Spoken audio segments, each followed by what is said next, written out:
Patids, kalatropa. Andito yung batang Tarsier, oh. Boss, gusto magkaroon ng kalapate?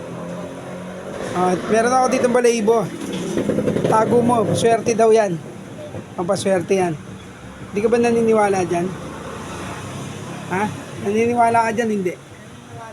Oh. Pag tinago mo yan sa bulsa mo, lagay mo sa bulsa mo, so swertein ka yan. Swerte kasi yan eh. Balahibo na yan. Baka bukas magkaroon ka ng kalapate. Naniniwala ka, hindi? Naniniwala ko. O yan, tago mo yan ha. Huwag mong tatanggalin yan sa bulsa mo.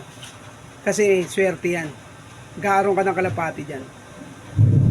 Promise ka yan. Kasi alam mo ba yung bata dito na nagtago rin ng balahibo ng kalapate?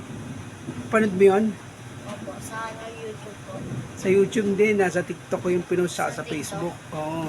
Tinago niya yung pakpak ng kalapati ng binigay ng tropa niya. Tapos, tinago niya